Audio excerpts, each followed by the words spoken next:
The following is a presentation of the Matt Talk Podcast Network. You are now tuned into the PA Power Podcast, College Edition, featuring Mason Beckman and Tristan Warner. PA Power Wrestling.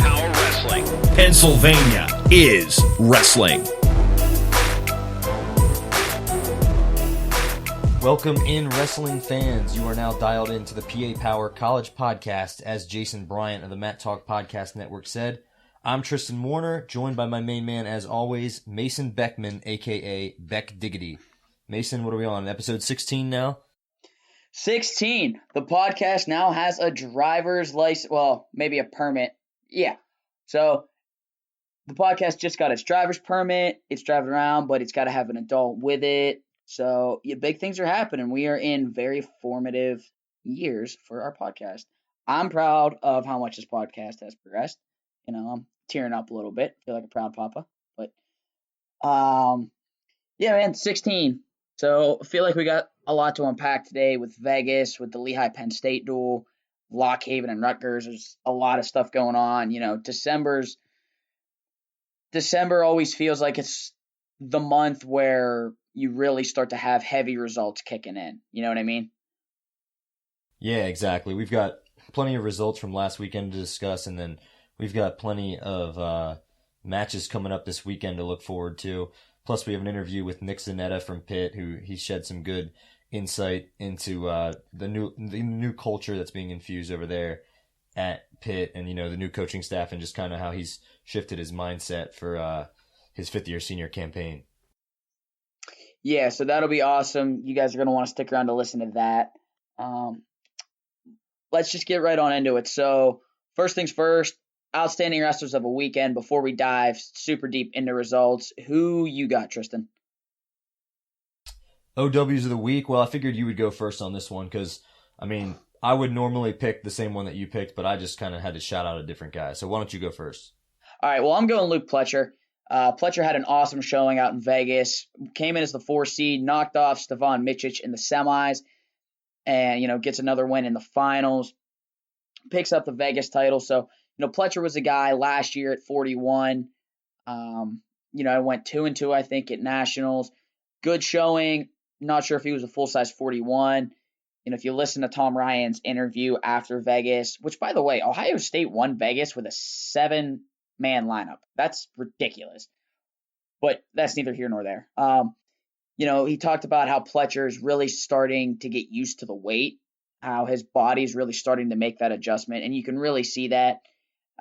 Wrestled great, awesome performance for him.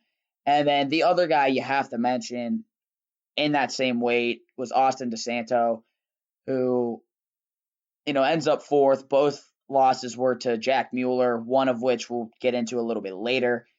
But DeSanto had a great showing, a win over Gustafson, and he beat Stefan Micic, who coming into the weekend was the number 2 guy in the country. He was scoring touchdowns on Micic. He beat him, I think, 22-10 or some ridiculous thing. So DeSanto's another guy that's worth mentioning. But if I'm giving one, Pletcher's the OW. Yeah, and that's what I was going to say. It's kind of hard to pick against Pletcher, but, I mean, just especially we talked to Pletcher in the beginning of the year, and he was obviously optimistic about his season dropping down to 33, but I know people in their minds were thinking, you know, how well is he going to perform dropping down that weight? No one really knew for sure. You know, if he was that small of a 41 or if this was actually going to be a big weight pull for him. But he's obviously showing he's among the best 33-pounders in the country. But like you said, I also wanted to mention Austin DeSanto, a true freshman going out there. Only 2 losses at Vegas were to Jack Mueller, like you said, and beats Dom Forey's 11-9, who's a guy who's like a 5th-year senior now, who's been in the All-American conversation his whole career. And like you said, beating Micic, the number 2 guy in the country, 22-10. I mean, that's insane for a true freshman. So DeSanto definitely worth mentioning. Yeah, so both of those guys are worth mentioning, you know, for their own reasons. And there were a lot of different guys that had great performances this weekend. You know, next little thing, challenge bricks of the week. Tristan, I got to let you start with this because this is hilarious. My challenge brick was really just the Penn State-Lehigh duel. I mean, Penn State, clearly, you know, going into this season looked like they were absolutely untouchable. Just looking at the results, it's 23-19 win, really close duel with Lehigh, and really just the head scratcher for me is just who some of these guys in Penn State's lineup is, and it's just hard to believe with a team that good and that with that many talented kids, that many big time recruits, and even if you just look at the roster, that many studs on the roster at different weights, who some of the guys are that they're throwing in their lineup is just kind of a head scratcher. And no disrespect to the kids that are going out there and competing, but you got a guy like Mason Manville, who, you know, was one of the best pound for pound recruits in the country coming out of high school a couple of years ago. And I haven't really heard anything about him since. And he's even listed on the roster at 165. And Vincenzo doesn't wrestle, and they throw out Bo Pfeiffer, who's a redshirt freshman from Colorado. But I mean, it's just, where is Mason Manville? Where is some of these guys that Penn State has on their roster that it seems like would be the next man up, but we're just not seeing them. That was my challenge, Brick. I'm just confused more than anything. Yeah. And, I tell you what, I was out there yesterday. So obviously we're recording this on Monday. I was deeply confused about that too, as to, without Chenzo in the lineup, I would have thought Manville would have been the guy. I've been told he's training Greco in some capacity. So you used to have the whole TV show or whatever it was, Where in the World is Carmen Sandiego? Where in the world is Mason Manville? We should make that a segment. Maybe we could figure that out. Somebody that's listening to this, and fill us in. Where's Mason Manville? Is he in Happy Valley? He's listed on the roster. What is he doing? Give us a status report on him. My challenge, Brick, goes to Anthony Valencia. So I don't know if you've seen this, Tristan. So Valencia, in one of his consolation matches, I'm not sure which one, in Vegas,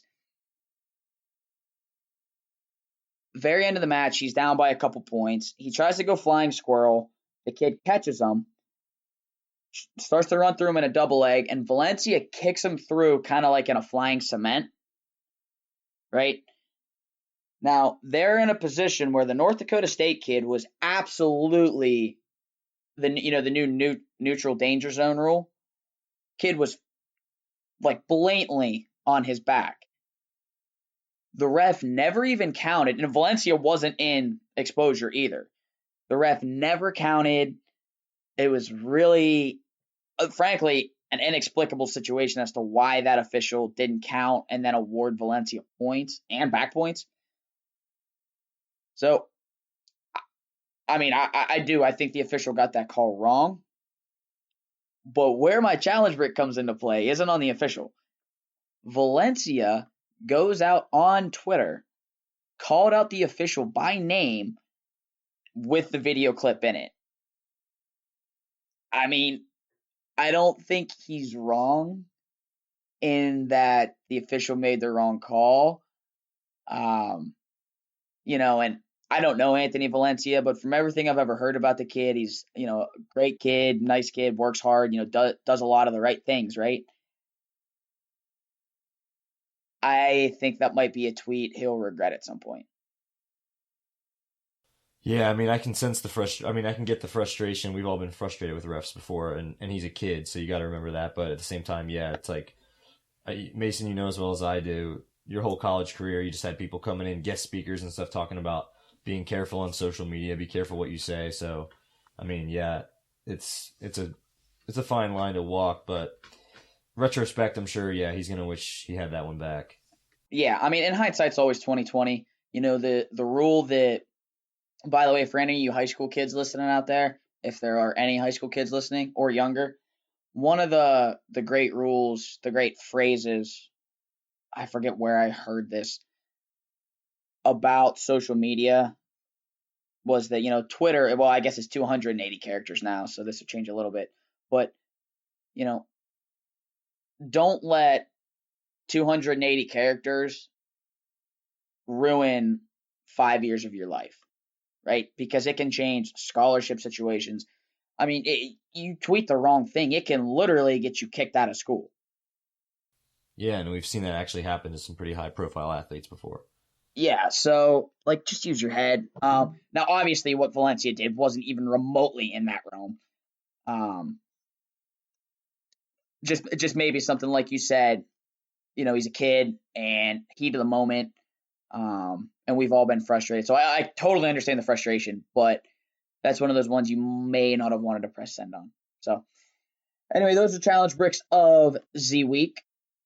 We're going to dive into this thing head first, man. Vegas. So there's a long list of things that are worth talking about. I mean, we could probably do one podcast every day this week on Vegas, and it still wouldn't be enough time to talk about everything. But, the main takeaways from Vegas, if you want to go from the bottom up, and not all of these are going to involve Pennsylvania guys, so bear with us a little bit here. But if you want to go from the bottom up, 25, Taylor Lamont is the real freaking deal, dude. Yeah, huge weekend for him. We saw him beat Zeke Moisey twice in the beginning of the year, I think it was, and we were scratching our heads a little bit about if Zeke was back to being Zeke. But I mean, looking at what Lamont can do now, he's proving he's a top 10 guy right now, maybe a top 5 guy. Who knows? Yeah, man, he vaulted himself into from the conversation of he could be a fringe All-American into potentially, like you said, a top 5 guy. So especially to go along with that, his match against Ethan Lezak was really interesting to me. And I don't know if you saw it, but Lamont's strategy and the way he wrestled that match was really interesting. And you guys can obviously go check out that match on Flow and form your own opinions, but it'll be interesting to see. So one of the things that I've always thought about Lezak, and honestly any good guy on top, one of the biggest mistakes you can make on bottom against a guy that's really, really good on top. So use, AJ Shop as my own personal example. When I wrestled Shop, and I think we talked about this after pitching in, he wrestled Lezak.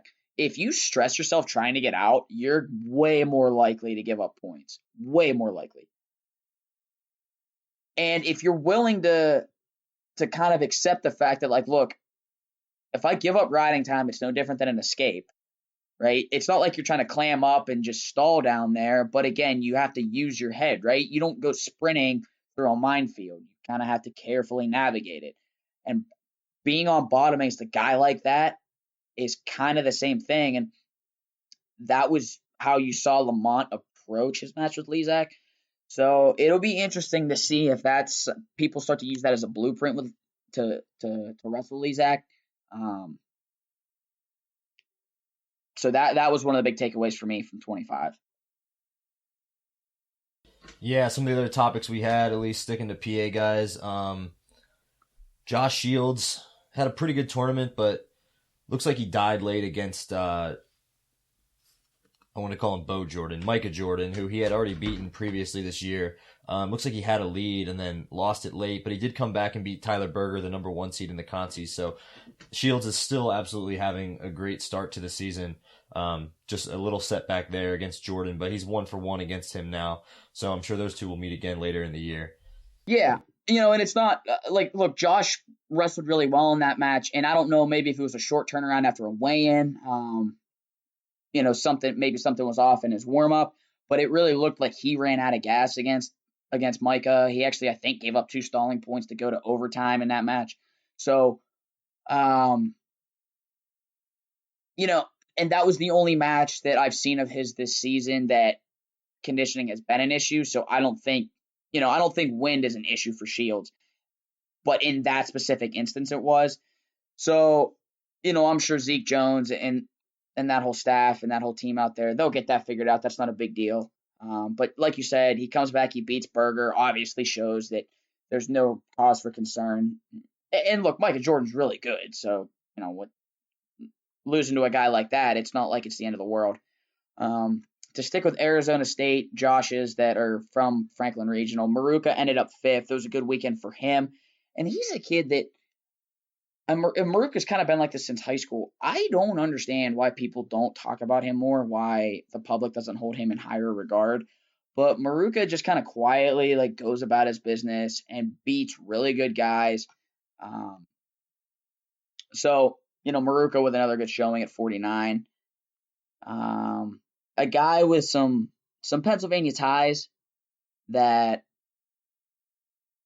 had another good weekend was Jack Mueller. He wrestled at Wyoming Seminary. So he ended up third at 133. He owns both of the wins over DeSanto out in Vegas. What else we got here? Tashan Campbell, he ends up fourth. It wasn't a bad weekend by any stretch of the imagination. The guys he lost to were just really good. To go along with that, Isaiah White, one of the guys he did run into, who's a freshman for Nebraska, that kid's real deal good. That is a kid you're going to want to pay attention to. So the 74 finals, Zahid and Bo. I don't know if you've seen this match. For anybody that hasn't, one of the more interesting ones, I realize it doesn't involve a Pennsylvania guy, but this is really worth diving into. So Zahid goes out, gets a huge lead. He's up 6-0, almost pins Bo, actually. And little by little, Bo works his way back into the match, and he's kind of playing catch and release in the third period. Take him down, let him up, trying to close the gap. And at one point, Bo finishes a takedown, and they were really close to being out of bounds. And Zeke Jones throws the cube, the challenge cube. There's been a lot of conversation about it, about what Zeke's motives were, what everybody's thoughts were on the fact that he threw the challenge brick. Maybe it was to give his guy a break, all this other stuff. So it was a really interesting match. I guess here's my question, and actually this we'll throw in our first listener question. Julia Salata hit me up. She's a U.S. Women's National Team member, for those of you who don't know. If you don't know that, shame on you. Follow women's wrestling. Get involved. But Julia hit me up and asked, what do you think there should be? So in freestyle, if you throw the brick and you lose the challenge, you give up a point, right? Do you think there should be some kind of risk reward for throwing the challenge cube in folk style? And if so, what should it be? So for me, I really think that there has to be something close to what the freestyle rule is. I don't think it should be a point because,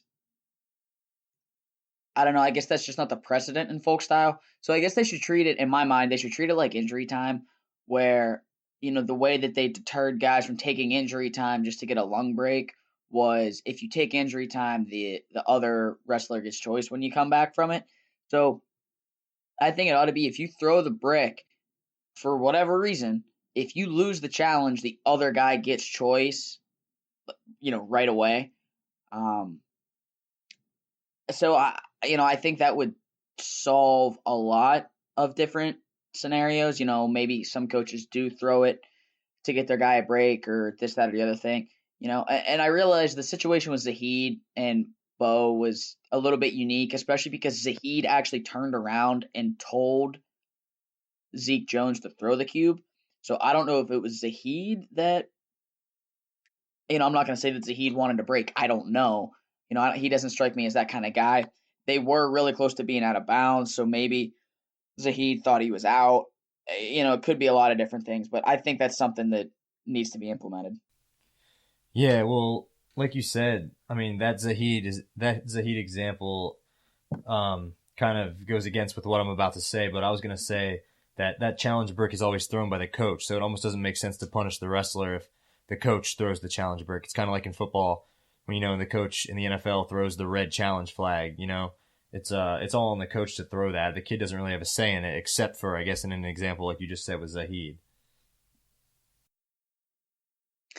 Yeah, but I feel like in a lot of high-level matches, I know for me, the few instances that I was involved in controversial happenings, with reviews,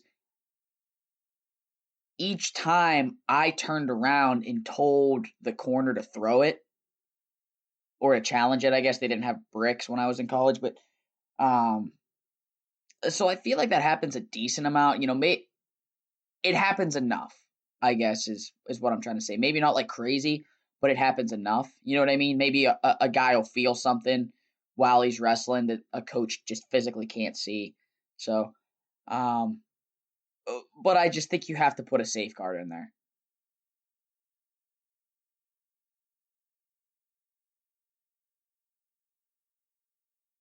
But that being said, oh, by the way, speaking of challenge bricks, the one that I completely blanked on, I don't know how I missed this.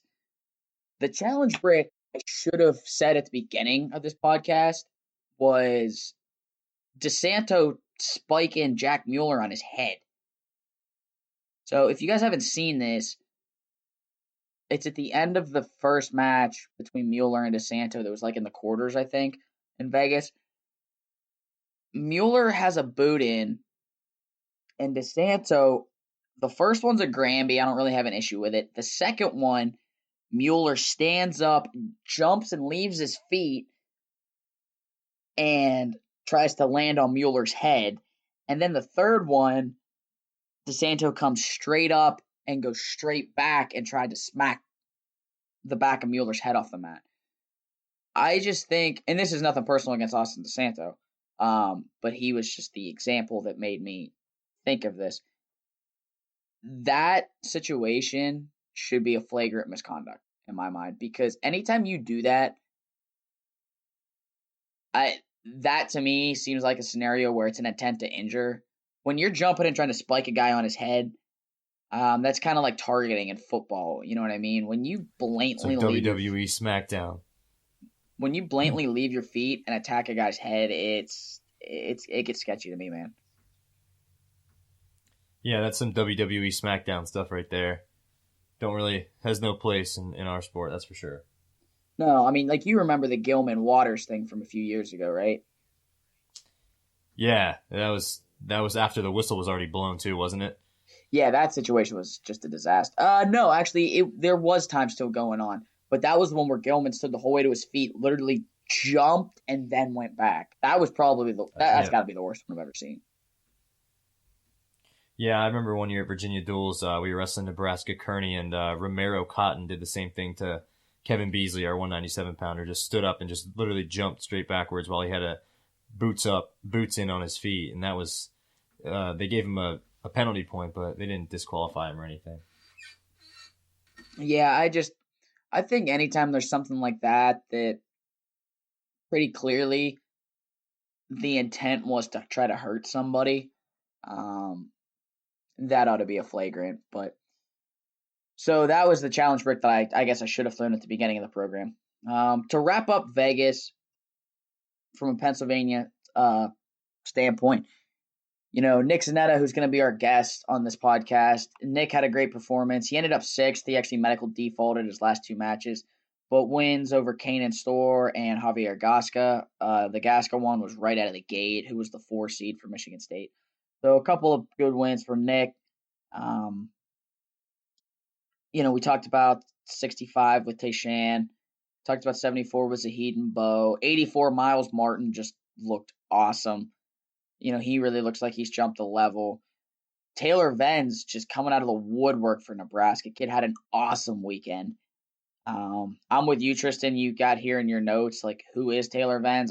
That is not a name I was familiar with either. Yeah, I looked him up. He was a redshirt freshman from Minnesota. It looked like he had a pretty good redshirt year last year, but I mean, other than that, I never even heard of him in high school. So I think he was only a 2-time state champ, won it as a freshman and a senior, didn't win it as a sophomore or junior. So I mean, I don't know that he was necessarily a household name nationally, but he sure is now. Yeah, without question. The other side of that bracket, the other semi was Zavatsky, who's a Latrobe native, and Dom Abinator out of Michigan. That was interesting. That was a match that last year went Zavatsky's way, and Abinator kind of controlled it. I think he won 7 or 8-0. Zavatsky ends up 4th in that bracket, which by no means is a poor performance from Zavatsky, but that was just a result that I found interesting. Moving on up to 97, Colin Moore. Moore's tournament was kind of wacky because his close matches were early on in the tournament, and then he blew everybody out. What'd you say? Yeah, it's like he got better. I was just saying, it looks like he got better as the tournament went on. He had a couple uncharacteristically close matches in the early rounds and then just started blowing it open. Yeah, and then he pins Hot in a minute and a half in the finals, the exact same way he pinned him at Nationals. I thought that was kind of funny, but From a Pennsylvania standpoint, Stephen Loiseau out of Drexel, the Lancaster Catholic grad, he had a great tournament at 97 for Drexel for Coach Azevedo. So I saw a stat, Earl from D1CW. I can't remember what year it was, but this is the first year that Drexel's had 2 placers in Vegas. Man, it's safe to say it's been a while, over a decade, I do believe. So good things happening out there in Philly. Moving up to heavyweight, Andrew Dunn had a great tournament. He gets on the podium for Virginia Tech. He's a Bethlehem Catholic native, and then in the finals of that weight, Adam Kuhn beats Tanner Hall in overtime. It was tighter than usual, but Kuhn gets the win. So, Vegas, so much that we could dive into over and over and over again, but awesome event. Over half the ranked guys in America were there. So, what more can you say? Joining us on the program now, he's a fifth-year senior captain for the Pitt Panthers.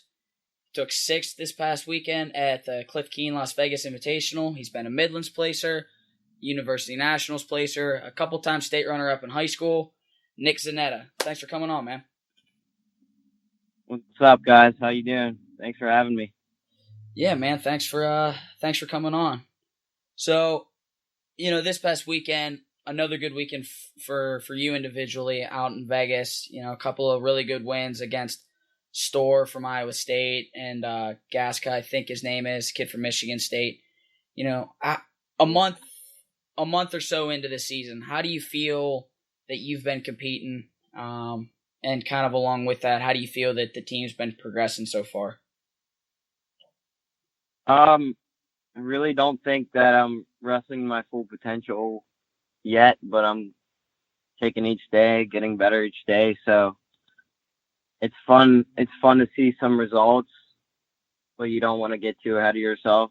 Beginning of the season, Eastern Michigan Open, I didn't have the best tournament, but got to reset, have a short-term memory. And Vegas was a good outing for me, and I'm glad I could get some quality wins. Yeah, like you said, I've noticed already. I think you flipped one loss from the beginning of the year, so you're obviously making some good adjustments. I think you lost to Russell Rolfing from Bakersfield in the dual meet in the beginning of the year, and I think you just, correct me if I'm wrong, you just flipped that loss into a win at Vegas. Is that right? Yeah, we flew out to Bakersfield a couple weeks ago and had a overtime match, and he beat me. And then, right after that match, I walked off and, wanted it back. And fortunately enough at Vegas, I was able to get that rematch, and results were a little different that time. I had a little bit of a mindset change, and, just decided to be a little bit more aggressive, and it worked out. So you mentioned a mindset change, other than being a little bit more aggressive, what went into that mindset change? Like, what changed? Was that something that you personally did, or was that something that, you kind of talked to Coach Gavin and the staff and that you guys made a change as a team? Coaches really knew I wanted that one back. It was more of a personal, it was funny because after the first period, I was up. I took them down, turned them. I was up probably 5 or 6 points. And then Jordan Lean says to me, second and third periods for you, to get it back. And it kind of stuck with me because it got a little personal. You don't like losing a sudden victory, but, like I said, I was fortunate to get that back, and you don't want to have any regrets walking off the mat. But Jordan has some good stuff, man. He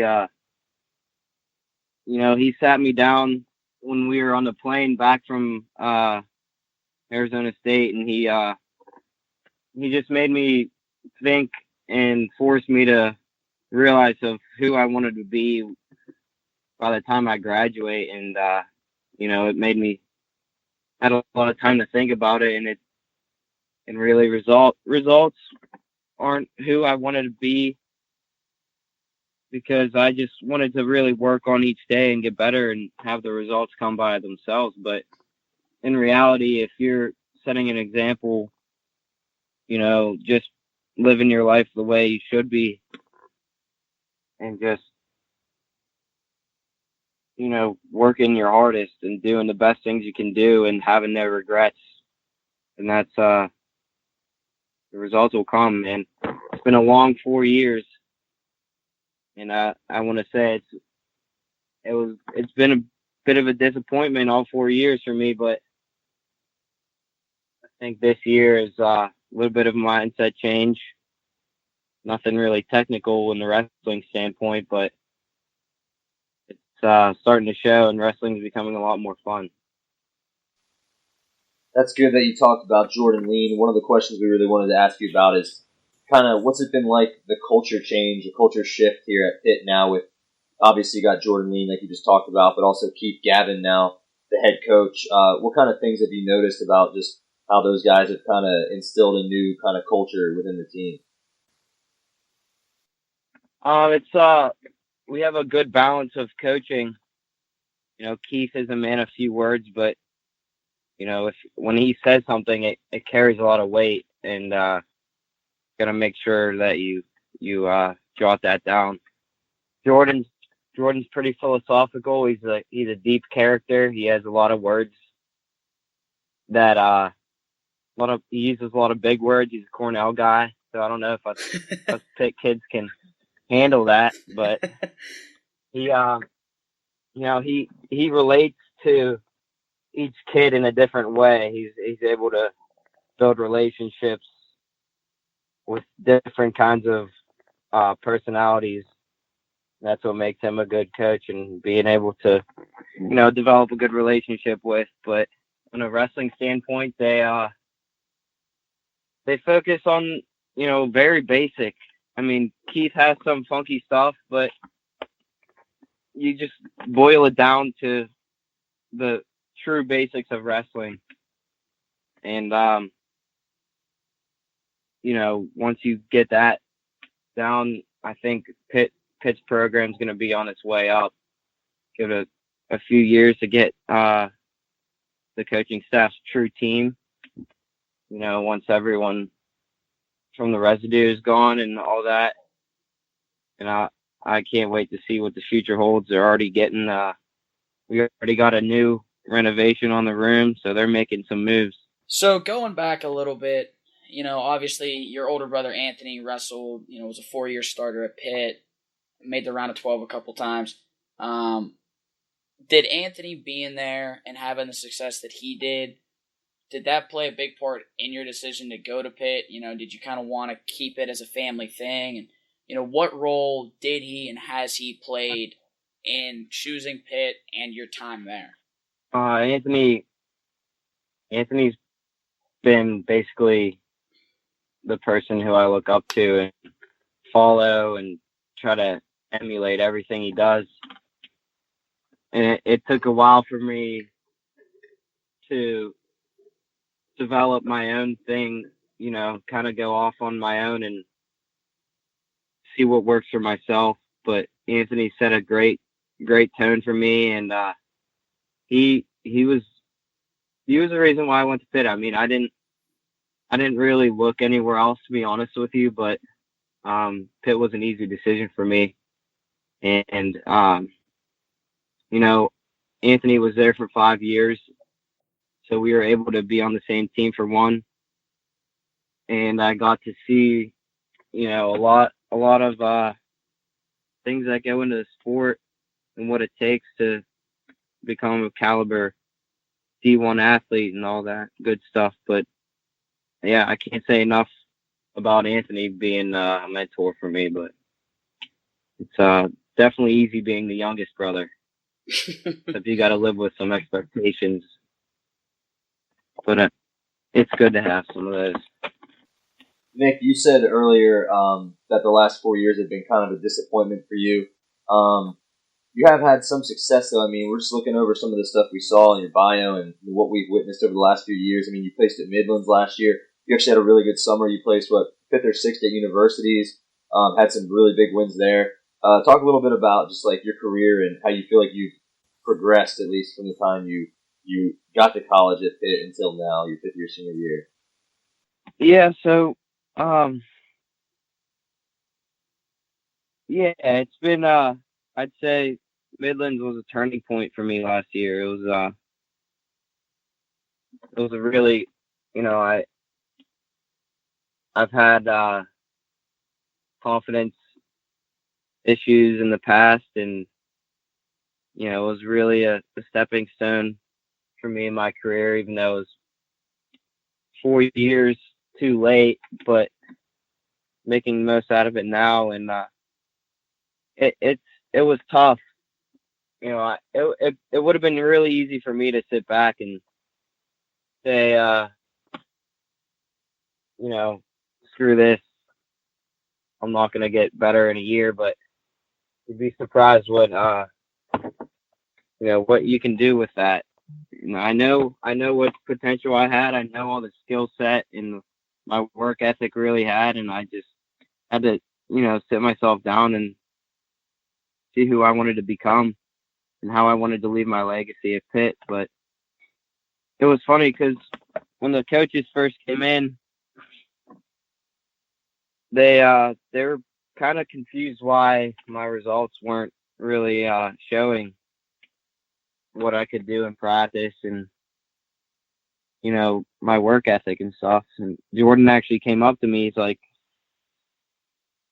I don't know how you were in the past, but I put you in the top 8 guys at 141 right now. And I kind of looked at him. I'm like, I don't think anyone's had that expectation of me in my college career, So it kind of startled me,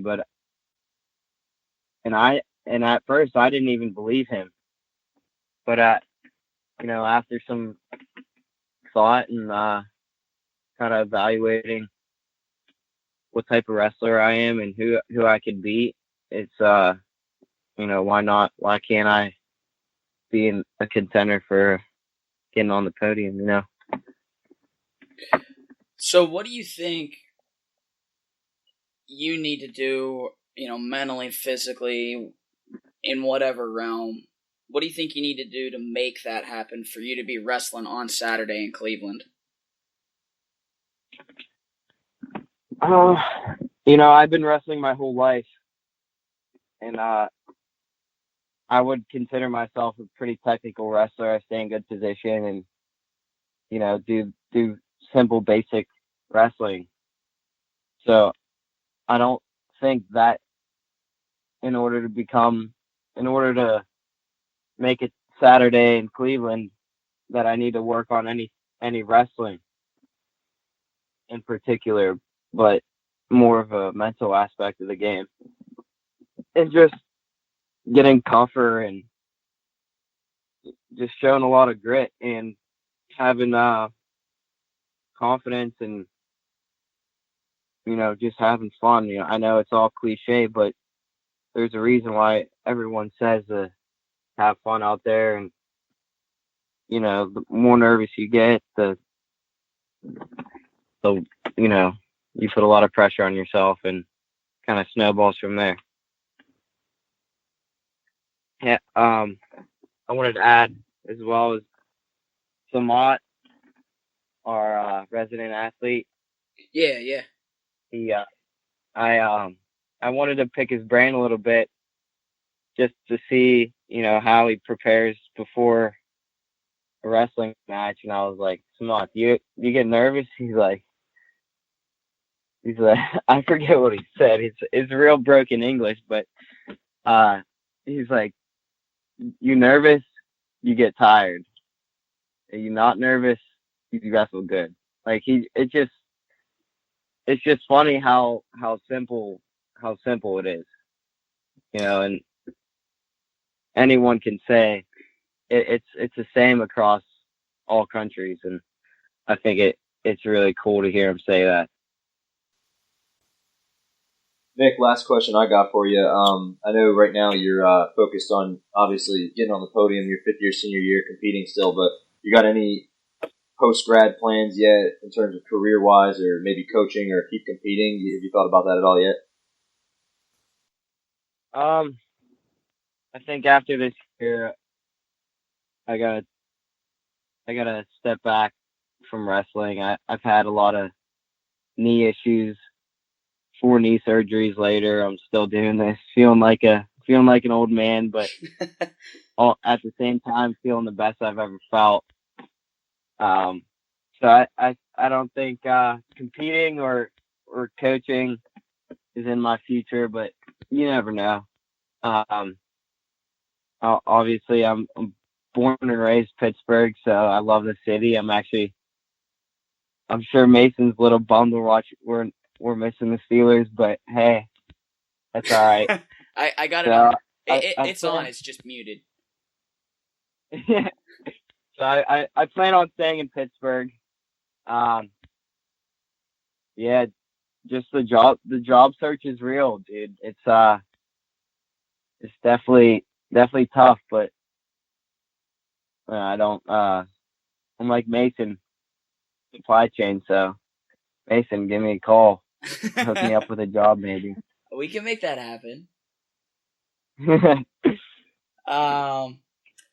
Last question I got for you, and I feel like it's probably a pretty easy answer, but is there a better dressed coach in college wrestling than Drew Headley? Absolutely not. I mean, it's not only is it the outfit, it's the hair, it's the shoes, it's the whole 9 yards, man. He is, but on a serious note, we've developed an awesome relationship. He's glad to have him on the coaching staff, and he kind of relates and gives us all expectations on how to dress and stuff. So he makes us all look bad, but we're happy to have him. Yeah, and what I think most people don't realize about Drew is that he doesn't just do it on match days. He does it every day. Like, he's GQ every day. He's walking into practice, with the vest on, and like, I don't know, you'll never see his hair like not gelled or freshly cut. I think he gets a haircut every 2 weeks, and the place he goes, it's like there's always, you have to like schedule it a month before, or else you're not gonna get in. So he has like his next 3 haircuts in line already. That does not surprise. He was the same way when he was coaching us at Lehigh. You're right. It's once every 2 weeks. His hair is always perfect. Like, everybody talks about Guerrero. Everybody talks about Guerrero as the best hair in college wrestling. It's Headley. It's Headley. So you gotta keep it alive. Always. Well, hey man, I don't want to keep you too long. You got anything else for us about Pitt the rest of the season? Just anything you want to get out there? I just want to say the direction that the Pitt program's going, and with my 5th year heading into the exit, I'm happy to say that the program's going to be better off, in the future, and I'm going to be a Pitt fan for life. Probably going to be one of those crazy fans just freaking out on the side of the mat in the Fitzgerald Fieldhouse while it's still there. They might even tear it down and make a new little field house in the near future. So we'll see when that happens. Pitt's going to be on the up and coming. Well, sounds good, man. Watch out. Appreciate you taking the time, Nicky. I know things are busy, especially with finals coming up right now. So, obviously, I'm sure I'll see you before long. But good luck, man. Keep tearing it up, and go get yourself one in Cleveland. Appreciate the call, guys. Happy to talk to you. All right, thanks, buddy. Take it easy. All right. See you guys.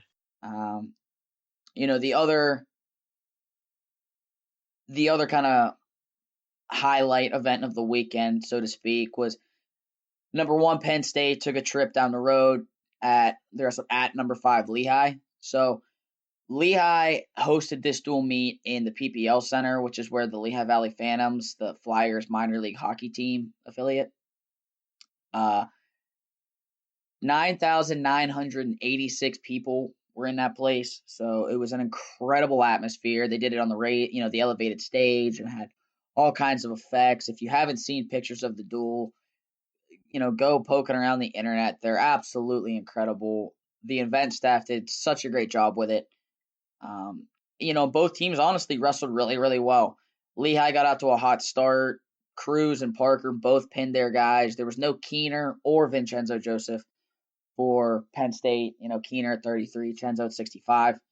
So Lehigh pins the first two guys. Luke Karam gets a big win over Jared Cortez, 2-0, escape on a ride out at 41. So Lehigh's up 15-0.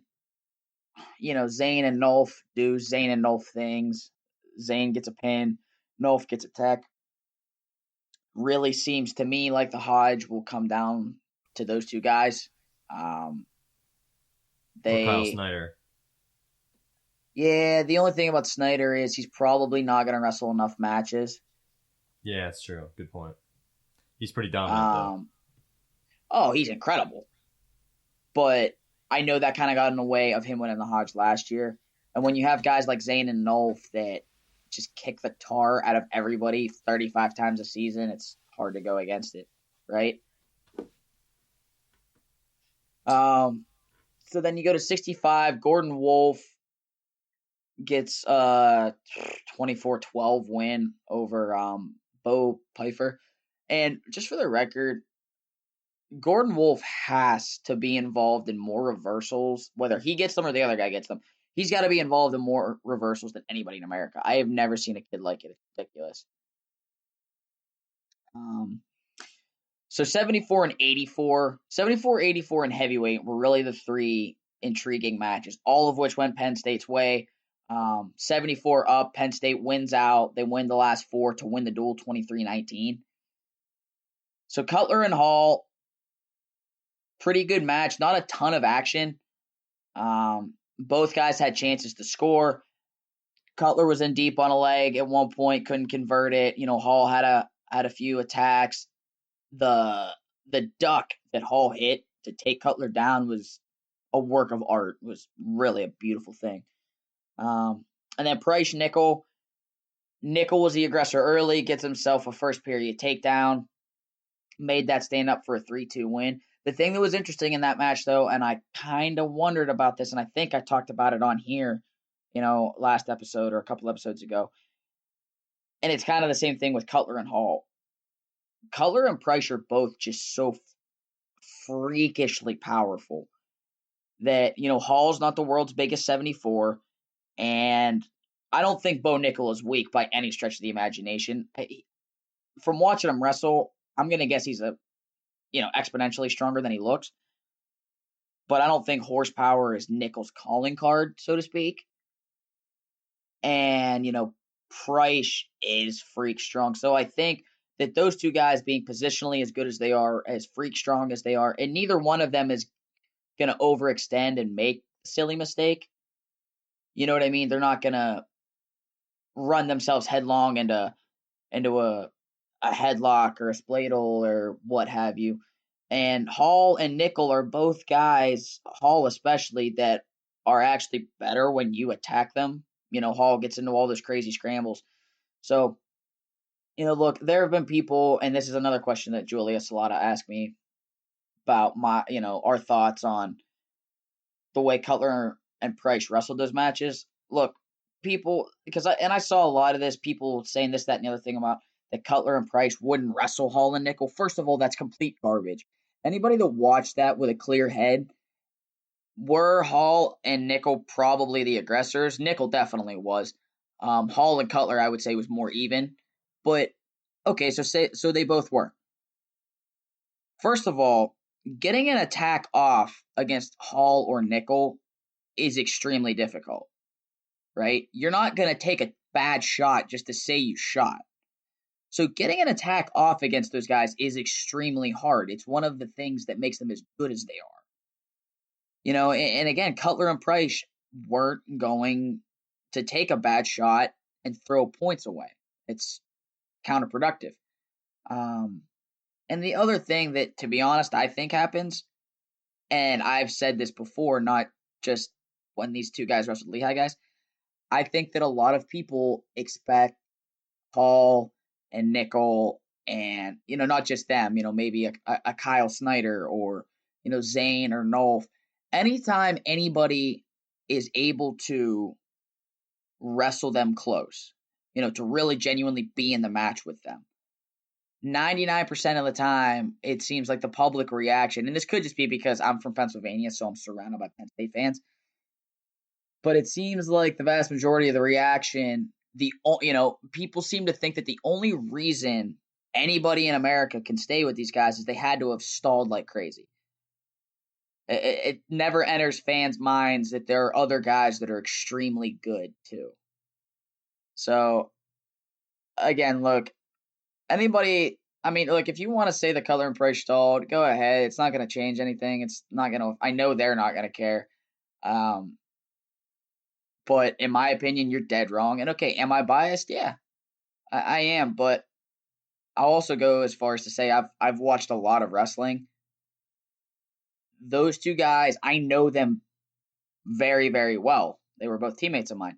Those are not guys that were just trying to get through those matches. Or I saw somebody say that they were just happy to lose by one. Neither one of those guys was in any way, shape, or form happy to get beat on Sunday. So if you're one of the people saying those things, I'm going to kindly ask you to stop because you're making a fool of yourself and you are speaking way out of turn.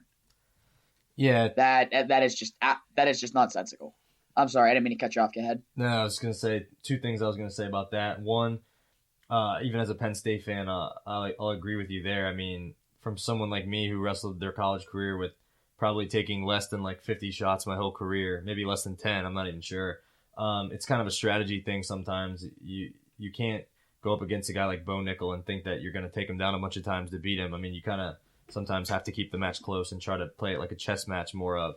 And, I mean, you'd always hear people say stuff like that. Well, he's a staller because he doesn't shoot. Well, I mean, some of the best guys, Kyle Dake, I mean, he didn't shoot that often. I mean, there was guys who win close matches based on their defense all the time. I mean, it happens. And the second thing I'll say is I wrestled Price when he was a true freshman. Probably his first college tournament ever at the Binghamton Open, and I was a fifth-year senior. And that kid was one of the sturdiest college kids I've ever wrestled, and he was an 18-year-old freshman. I mean, I think I got 4 stall calls on top because I couldn't break him down. His base was so wide up on a tripod, and I could not break him down. I remember being furious at the ref for calling me for stalling, but I could not break that kid down. So I understand what you're saying. That was when he was at 65 and an 18-year-old kid. So I see what you're saying about the strength thing. That kid was definitely strong. He's farm strong. It's exactly what he is. And that actually leads us into our two of our listener question. Well, one of the answers of our listener question this week. Who is the best PA college wrestler to follow on Twitter? We each chose one. Mason, why don't you go ahead? I'm going Ryan Price every single time. Kid is hilarious. He's also, if you haven't seen this, I retweeted it, but Ryan Price now exists in GIF or GIF. I say GIF form. It's a hilarious GIF. Go check it out. He's a hilarious dude to follow on Twitter. The GIF is incredible. He's awesome. So who's yours? I went to go with Hayden Hoagie Hidley. I mean, we talked about this a couple times before. Definitely, in my opinion, the best follow I have on Twitter out of current PA college wrestlers for numerous reasons. But the humor is there. The sarcasm is there. The topics that he touches on always are there. And I've known Hayden since he was just a little guy at Nittany Lion Wrestling Club. So, I mean, he's going to have to be my number one pick. So both those guys are definitely worth the follow. Yeah, and our last listener question, in the quarterfinal or the round of 16 match, whatever it was, between Mueller and DeSanto in Vegas, Mueller's up by a point. DeSanto gets in deep on a shot. Mueller tips him over to his back, right? And you've seen this, right, Tristan? Yeah, is this the one you tagged me on Twitter? Yeah, so he tips him over to his back, and with the new neutral danger zone, rule, the officials started to count. Now, where it gets sticky was, and I'm going to kind of give my stance away on this, I think the ref blew this call because I think Mueller was exposed too. And if they're both exposed, there's no count. Is that what the rule actually says? Yeah, if both guys are exposed, there's no count. Because it's got to be one guy holding the other in. Well, I didn't know that was the rule, but if that is, then you're definitely right. It looked like they were both exposed to me. Yeah, and this is going to be one of those things. It's going to be a growing pain with this rule. There's going to be sticky situations like that I'm sure as the year goes on, there's always a couple times that the rules committee or the powers that be will get together and there will be a clarification on a rule. So I'm sure that will continue to happen as we move forward, with this season and with this rule. So, it'll be interesting to see how that evolves. But I think it was a blown call, to be honest. Who knows if DeSanto finishes that shot or not, but he should not have given up points. Yeah, let's turn our attention to this upcoming weekend now. Not a whole lot. Wait, one more thing. Okay, go ahead. Shout out Scott Moore, Lock Haven program. Huge upset of Rutgers this past weekend. Huge win for the program. Oh, they also just cracked the NWCA top 25 for the first time in, I think it said 20 years, something like that. I just saw the email. It was either 15 or 20. 15, that might have been it. 15 years. But still, Scott incredible. Moore's a great dude, so proud of him. Proud of Lock Haven. That's awesome. Yeah, we should get him on the podcast. Oh, absolutely. He was one of the first people I thought of, as a matter of fact. Especially after a milestone like that. I think he might be one of our next guests if we can get him on here. Oh, wow. We can make that happen. Mason, you work your magic. So, I will. I'll get on the Twitter and make things happen. On the tweeter. So let's take a look at the upcoming matches this weekend. Well, as always, Lehigh's first on the outline, so go ahead. You Mountain Hawk, why don't you take it? Well, in fairness, they're always the first that comes to mind. Like, yeah, what do you say? Not to mention, normally when I type this up, I'm at work, like during my lunch break, and I have the Lehigh poster hanging up in my cubicle. So all I have to do is turn around on my chair to see the schedule. But yes, I am a homer. So Lehigh wrestles Drexel and Penn on the same day this weekend. I believe it's the same day. And as soon as you say that, notable match, an alarm goes off in my head that said as soon as you just said Lehigh Drexel, an alarm went off in my head that says Scotty Parker, Austin DeSanto. Yeah, especially now, Scotty's ranked second, DeSanto's sixth. That's going to be a fun one. It'll be really interesting to see. DeSanto was, 0-2 against Mueller, beat Mitchich like he stole something. 22-10. So it'll be really interesting to see how that match plays out. Obviously, it's going to have postseason implications because they're both EIWA guys. That's going to be a big match. Loiseau, coming off a big weekend in Vegas, he'll wrestle Jake Jacobson or Weiler. I don't know which one will go. I assume Jacobson, considering that he went against Penn State, but I could be wrong. Gordon Wolf will wrestle May Bethea again, which I'm so excited about because that match at the All-Star Duel was bonkers. The Penn Duel will have, Price will wrestle Hayob from Penn, who's ranked in the top 20. I want to say around 18th. And then 97 will have Matty Ace versus either Weiler or Jacobson. So a pretty good day at 197 in both of those dual meets. Obviously, the highlight of the day is going to be Parker DeSanto. That's a huge match on a lot of different levels. If that's for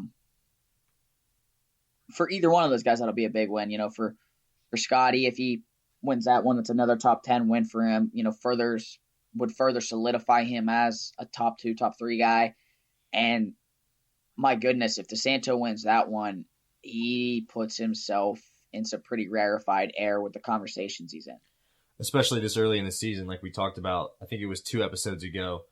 Your challenge brick, I think when we first started talking about the challenge bricks, was how people need to give DeSanto time to develop, not to write him off after his loss to Ian Parker from Iowa State. But yeah, like you said, after that Vegas performance. And then if he goes out there and beats Scotty Parker, I mean, I think he's already above where people thought he maybe could go, and it's only still early December. Well, and I'll tell you what, even if he doesn't beat Scotty, if he goes out and genuinely competes, you know what I mean? The kid always competes. If he goes out and loses, what. I mean, that kid's a competitor. Well, I'm saying if he goes out and loses a 7-5, yeah, that's a match that I would still walk away from going, man, that kid's good, like real deal good. Yep. So other things coming up this weekend: Pitt, West Virginia, the old backyard brawl, wrestling style. Not a ton of really highly rated matchups in that. I don't know if Jake Smith will be back for West Virginia, but if he is, he'll wrestle Kellen Stout. That would be a fun one to see. Hopefully Nick Zanetta is back in the lineup. Like we said, he medical defaulted out of his last 2 matches in Vegas. But that's always an exciting one. A lot of fairly local guys between those 2 teams. PSACs, Tristan, I know you always talk about PSAC, so I'll let you take this one. PSAC championship. You got a nice little balance of some of your good PA, small schools that wrestle, have D1 wrestling programs, but not really D1 schools like your Edinboro, your Clarion, your Lock Haven, your small, obviously, PSAC schools, but they have a bunch of studs on their team. And then you got a nice little mix there of the D2 guys in there too. You got Kutztown. You got, I want to say like East Stroudsburg, and you got I'm not even sure if they're in the PSAC anymore, but you got a nice little mix. Mercyhurst is in there, I think. So it's always an interesting tournament. You see, sometimes you'll have a tough, a top 5 D2 guy go in there and, beat some of the, Edinboro and Clarion starters, but then in the same token, you got studs from Edinboro across the board. You got, your Corbin Myers and your Sean Russells and guys like that. So that's always an interesting tournament, a little 8 or 9 man bracket, but it's always a good one. It's always interesting to see how the PA kids do, because obviously most of the rosters of all those teams are just full of PA kids. So that's definitely one we'll talk about next episode. Yeah, it's always interesting because you see a lot of matchups that are maybe rematches from when they were kids or from high school, or you see matchups that are interesting because they're 2 guys that one was always way bigger than the other and they grew together, or you get a true freshman against a 5th year and they're guys that were never in high school together, and it's a matchup that maybe people would have liked to have seen. So a lot of cool matchups with some have history, some are matchups that have been talked about for a while. They all take place. So always a cool event. Like you said, it'll definitely be one that we spend a good amount of time recapping next week. And, I just looking at my phone, I remember we got one more listener question. And the question was, so you look at Vegas, right? And it could be Vegas, it could be the Lehigh Penn State duel. Any early season result for you, Tristan, looking at it, when you were an athlete or looking at it now as a fan, how much stock do you put in the results of an event like Vegas? It's so early in the season. I feel like that's the main thing you got to consider. And that works in 2 different ways, I feel like, because some of the guys, like we're talking about DeSanto, like the sky's the limit for a kid like that, or even some of these other guys, like these Taylor Vinces and people who are young, who are shocking the world right now. But some guys are going to get a lot better from now until March. And then in the opposite sense, a lot of guys are going to get banged up. A lot of guys are going to, get worse as the season goes on. I almost felt like that was always my problem. I felt like I would have done better if the NCAA tournament was in November compared to March, because I always felt like I kind of tapered off or fell apart, literally physically, as the year went on. So I almost feel like it's a great tournament. There's great competition there. It's a good benchmark to see where you are in November. But at the end of the day, as we talked about extensively in the fall, Mason, or in the summer, your whole wrestling career is pretty much summarized by the 3 days in March. So it's still early. People need to hold their horses. Obviously, you see guys who had bad Novembers shine in March and vice versa. Yeah. So I know for me, I was always way better the second semester than I was the first. And there, and, you know, one of the reasons that contributed to that for me was I was a really big 33 pounder. You know, I would come from, when I would start bringing my weight down in early August, I was coming from about 158. So it took a while for my body to adjust. You know, you do it little by little, but it still takes a while for your body to really adjust to training and competing, you know, training at about 138 and competing at, you know, 135 or so.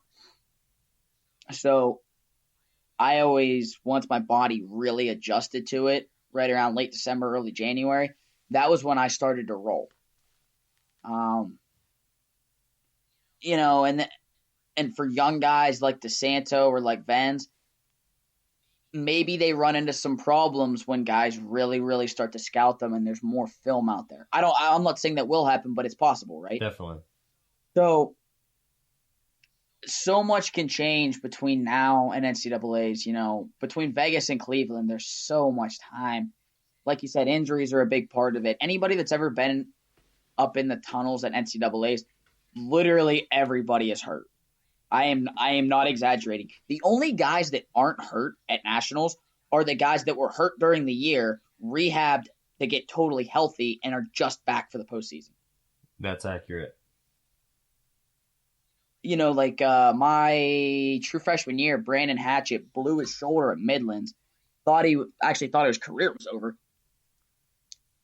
Jack Foley, our trainer, worked with him like crazy.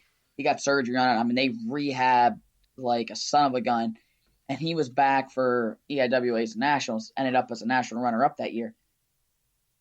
And it was funny because Hatchett actually said, he's like, I've never felt this healthy in the postseason. My body's never felt this good. So like I said, the only guys that are actually healthy at nationals are the ones that were hurt during the year. So injuries are a big part of it. And I mean, some of it's just guys get hot, man. You know, some guys just kind of get on a roll, and it feels like everything's working for them, you know? So it's a long season. You do put stock in an event like Vegas because, so for DeSanto, use him as the example, or Taylor Lamont, you know, out of Utah Valley, or Evan Wick out of Wisconsin, it proves that these guys have those wins in them. You know, it proves that if they really come to wrestle, they can beat some of the best guys in America. But we all know that there are certain people who are better in March, or better when the stakes are highest, and you just don't know how that's going to play out until you get there.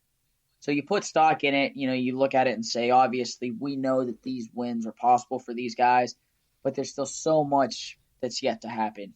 You know, use the NFL as your analogy. 4 weeks in, everybody thought the Kansas City Chiefs were going to run away with the Super Bowl, and they've lost like 6 straight and aren't going to make the playoffs. So you can't judge things too early, man. We're in the first week of December. There's so much left to be wrestled. Yeah, and our last duel of the weekend that we were going to talk about, Penn State, Indiana. Obviously, that's kind of a mismatch there. Are there any really key matchups to look at, Mason? I know we didn't really write any down on our outline. No, nothing crazy, man. Like you said, looks to be a bit of a mismatch. Indiana's struggling right now. They're in rebuilding mode for sure. You know, I'm sure the staff out there will get them there, but yeah, that duel could get ugly. All right, Mason, before we sign off, anything you want to say to our fans? Not much, brother. Just as ever, thank you, everybody that tuned in, you know, that supports us. We're getting more user or listener questions every week, so keep those coming. That's awesome. Love answering your guys' questions. Thank you to Nick Zanetta for coming on. I really appreciate it. And with that, man, just take us out. We're in the heart of wrestling season now, and I'm having fun. Yep, as Mason said, that's going to wrap it up for us at the PA Power College Podcast. Thanks for dialing in. I'm Tristan Warner. Find me on Twitter at WarnTriz, and you can find Mason on Twitter at Beck_Diggity. Visit PAPowerWrestling.com for all your wrestling needs, and be sure to follow us on Twitter at PAPowerWrestle, and go ahead and give us a friend request on Facebook. Till next time, stay classy, wrestling fans.